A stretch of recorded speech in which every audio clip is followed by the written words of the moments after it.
नमस्कार दोस्तों। डेट है आज की 20 फरवरी 2021 और स्वागत है आपका एडिटोरियल डिस्कशन में। आज दो इश्यूज हमें डिस्कस करने हैं। एक हिंदू का आईआईटीज की गिरती रेपुटेशन से संबंधित और दूसरा डेली पायोनियर का सोलर एनर्जी से संबंधित। फर्स्ट इंपॉर्टेंट आर्टिकल आईआईटीज के गिरते लेवल से संबंधित है। आप जीएस पेपर 2 के इस टॉपिक से आर्टिकल को कनेक्ट कर सकते हो। ये कंटेंट्स हैं इस आर्टिकल के जो हम शामिल करेंगे डिस्कशन में। सबसे पहले बात करते हैं कंटेक्स्ट की। देखो, इंडिया के हायर एजुकेशन सिस्टम का ताज है आईआईटीज यानी Indian institute of technology. IIT से जो स्टूडेंट्स निकलते हैं उनकी क्वालिटी वर्ल्ड फेमस है। अभी देखो, काफ़ी सारे आईआईटी से पास आउट जो स्टूडेंट्स हैं वो वर्ल्ड की बड़ी कंपनीज को लीड कर रही हैं, जैसे सुंदर पिचाई गूगल को लीड कर रही हैं। इंजीनियरिंग और टेक्नोलॉजी की फील्ड में भी आईआईटीज के जो एकेडमिक प्रोग्राम हैं वो देखो वर्ल्ड फेमस हैं। इसके अलावा पिछले एक दशक में रिसर्च और इनोवेशन में भी काफ़ी अच्छा काम किया गया है आईआईटीज के द्वारा। और देखो, जब विभिन्न एजेंसीज के द्वारा वर्ल्ड की टॉप यूनिवर्सिटीज़ की रैंकिंग निकाली जाती हैं तो फिर आईआईटीज ही इंडिया की इज्जत बचाती हैं। आईआईटीज, आईआईएससी जैसे जो कुछ अच्छे इंस्टीट्यूशंस हैं, एजुकेशनल इंस्टीट्यूशंस की ग्लोबल रैंकिंग में इंडिया की तरफ से टॉप स्थान प्राप्त करते हैं। कुल मिलाकर देखो, राइटर ये कहना चाहते हैं अभी तक आईआईटीज का जो स्टैंडर्ड है काफ़ी ज़्यादा हाई रहा है। लाखों बच्चे इवन स्कूल में ही आईआईटी में एडमिशन का सपना संजोते हैं। आप बताइए, क्या आपने कभी स्कूल में ऐसा बच्चा देखा है जो ये बोले कि 12वीं करके मुझे लवलीन यूनिवर्सिटी में एडमिशन लेना है या शारदा यूनिवर्सिटी में एडमिशन लेना है? नहीं। लेकिन देखो, इसके बाद राइटर ये बोलते हैं हाल फिलहाल में आईआईटीज की संख्या हमारे देश में काफ़ी बढ़ गई है। आईआईटीज ने अपने आप को इतना एक्सपेंड कर लिया है जितना उनकी कैपेसिटी नहीं है। मतलब कैपेसिटी से ज़्यादा अपने आप को आईआईटीज ने एक्सपेंड कर लिया है। जैसे देखो, मान लीजिए कोई इंडिविजुअल है, यूपीएससी की तैयारी भी एक साथ, पीएससी की भी, एसएससी की भी, बैंक की भी, एक साथ इतनी सारी कोई तैयारी करेगा तो इतनी उसकी कैपेसिटी नहीं है। अपने आप को वो एक्सपेंड कर रहा है तो लेवल गिर जाएगा तैयारी का, प्रोडक्टिविटी नहीं आ पाएगी, एक एग्जाम की तैयारी भी ठीक से नहीं हो पाएगी। उसी प्रकार से आईआईटीज ने भी अपनी कैपेसिटी को ज़्यादा एक्सपेंड कर लिया है और परंपरागत रूप से जिन फील्ड्स में आईआईटीज को महारत हासिल थी वहाँ पे आईआईटी का स्टैंडर्ड जो है वो डाउन हो रहा है, ऐसा राइटर बोलना चाहते हैं। अब इससे पहले कि राइटर इश्यूज की बात करें, थोड़ी सी हिस्ट्री बताते हैं राइटर आईआईटीज की। देखो, शुरुआत में 1950s में और 1960s में 5 आईआईटीज इस्टेब्लिश हुई थी। आईआईटी बॉम्बे को इस्टेब्लिश किया गया था सोवियत यूनियन के साथ मिलके, आईआईटी मद्रास को जर्मनी के साथ मिलके, आईआईटी कानपुर को यूएस के साथ मिलके और आईआईटी दिल्ली को यूके के साथ मिलके इस्टेब्लिश किया गया था। ये देखो, कोई पूछने वाला है नहीं। एसएससी वगैरह के एग्जाम में पूछ लिया जाए तो अलग बात है, बट यूपीएससी ऐसा कोई क्वेश्चन पूछेगी संभावना काफ़ी कम है। अभी देखो, हमारे देश में टोटल 23 आईआईटीज हैं। जब आईआईटी दिल्ली को इस्टेब्लिश किया गया था 1961 में, उसके बाद देखो 34 साल लग गए 6th आईआईटी इस्टेब्लिश करने में। समझ गए? यानी 1961 के बाद नेक्स्ट आईआईटी इस्टेब्लिश हुआ 1994 में, यानी 34 साल के बाद। कहाँ पे? गुवाहाटी में। लेकिन उसके बाद एकदम से 17 और आईआईटीज इस्टेब्लिश हो गए। इवन कुछ इंस्टीट्यूशंस को अपग्रेड करके आईआईटी बना दिया गया। वैसे देखो, सेंट्रल गवर्नमेंट की तरफ से आईआईटी को अच्छी खासी फंडिंग मिलती है। मतलब परिवार में जो लाडले बेटे या बिटिया जो होते हैं वो हैं आईआईटीज, और बाकी जो इंजीनियरिंग के इंस्टीट्यूशंस हैं उनके साथ तो सरकार सौतेला व्यवहार करती है। तो शुरू में जो आईआईटीज का फोकस था वो सिर्फ टेक्नोलॉजी और इंजीनियरिंग पे था, लेकिन बाद में ह्यूमैनिटीज़ और सोशल साइंस भी पढ़ाई जाने लगी आईआईटीज में। 2020 की नेशनल एजुकेशन पॉलिसी में अब फोकस इस बात पर है कि आईआईटी को ज़्यादा फोकस करना चाहिए होलिस्टिक और मल्टी डिसिप्लिनरी एजुकेशन पर।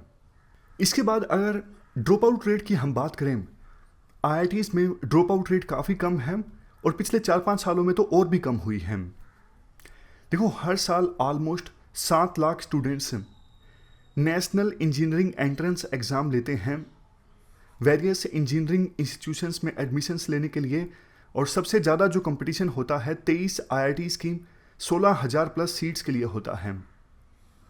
फरवरी 2020 में minister of human resource development ने लोकसभा में आंसर देते हुए कहा था, आईआईटीज में ड्रॉप आउट रेट पिछले 4-5 सालों में काफ़ी कम हुआ है। ड्रॉप आउट समझते हो ना, जैसे 4 साल की डिग्री है, 1-2 साल के बाद कुछ स्टूडेंट्स को लगता है हमसे ना हो पाएगा। कुछ स्टूडेंट्स ऐसे भी होते हैं जिनको बीच में ही डिग्री छोड़ के वाइल्ड लाइफ फोटोग्राफर बनना है, पहले अब्बा नहीं मान रहे थे, अब मान गए, और कुछ अपने अनफॉर्चुनेटली पर्सनल रीजंस की वजह से उन्हें छोड़ना पड़ता है। तो वो लोग जो पूरी डिग्री को कंप्लीट नहीं कर पाते, तो ऐसे लोगों की संख्या 2015-16 में 2.25% थी, लेकिन 2019-20 में है 0.68%, आईआईएम में 0.78%, दूसरे इंस्टीट्यूशंस में 2.82%। बहुत कम लोग छोड़ते हैं बीच में। इसके बाद कहा जाता है, देखो आईआईटीज में वर्ल्ड की top faculty, top quality faculty पढ़ाने के लिए आती है, क्योंकि आईआईटीज में स्टूडेंट्स की क्वालिटी काफ़ी अच्छी होती है। इसकी वजह से वर्ल्ड के जो टॉप फैकल्टी है उन्हें लगता है कि आईआईटीज में पढ़ाएंगे तो वर्ल्ड के बेस्ट माइंड्स के साथ में इंटरेक्शन होगा, हमें भी बहुत कुछ सीखने को मिलेगा।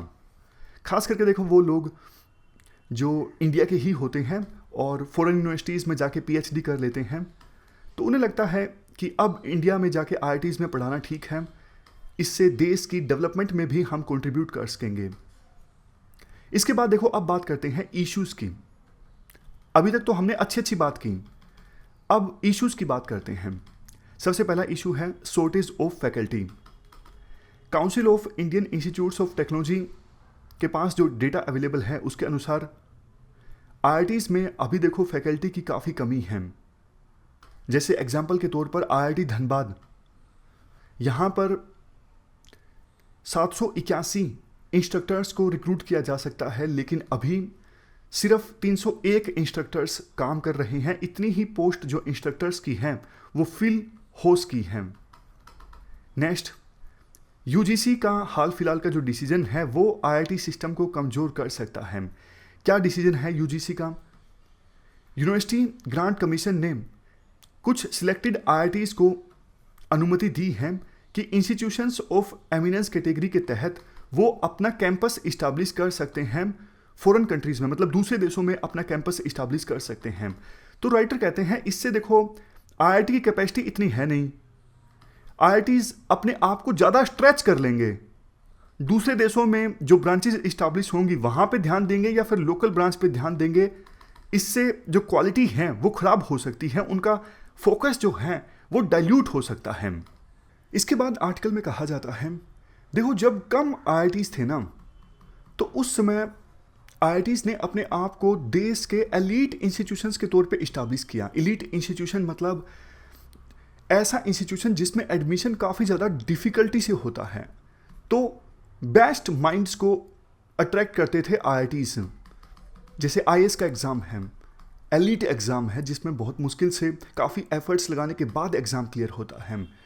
बट धीरे धीरे आईआईटीज़ की संख्या बढ़ी, आईआईटीज़ ने दूसरे प्रोग्राम्स पे भी फोकस करना स्टार्ट किया। जैसा हमने शुरुआत में डिस्कस किया, पहले सिर्फ इंजीनियरिंग और टेक्नोलॉजी पर फोकस था आईआईटीज़ का, लेकिन बाद में ह्यूमैनिटीज़ भी पढ़ाया जाने लगा।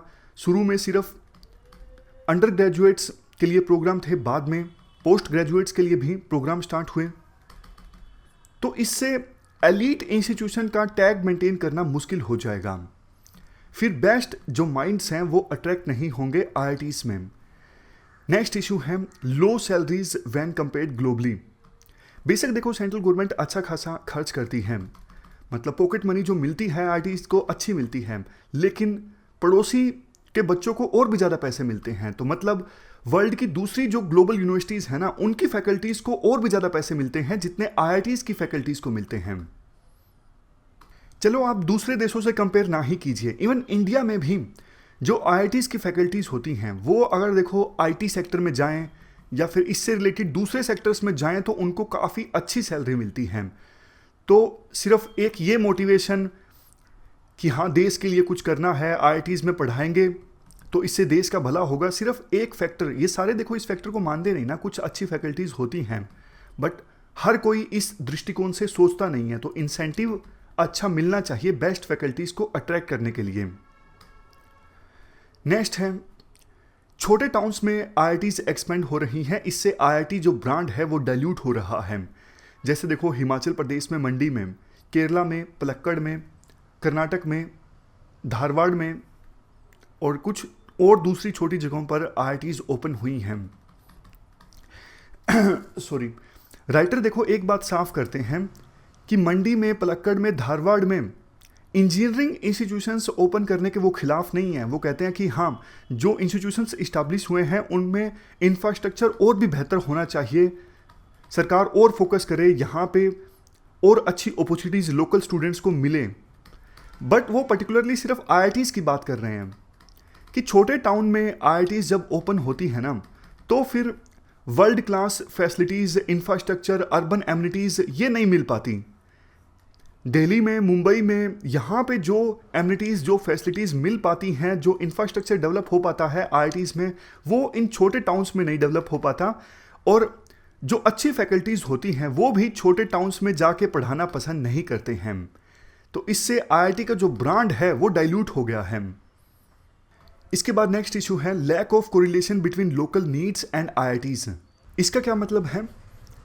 देखो, ये आईआईटीज़ हों, आईआईएससी हों, मतलब देश के हाई क्वालिटी एजुकेशनल इंस्टीट्यूशंस है ना, है तो किसी ना किसी स्टेट में ही ना। तो लोकल स्टेट गवर्नमेंट के साथ इनका कोरिलेशन अच्छा होना चाहिए। लेकिन बहुत कम स्टेट गवर्नमेंट्स ऐसी हैं जो आईआईटीज़ के साथ, आईआईएससीज़ के साथ अच्छा कोऑर्डिनेट करती हैं, लोकल नीड्स की पूर्ति करने के लिए इनका सहयोग लेती हैं।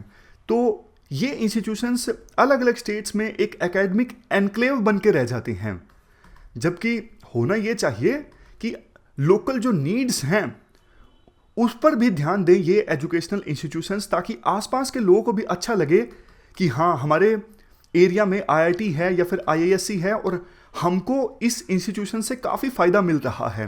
बट ऐसा होता नहीं।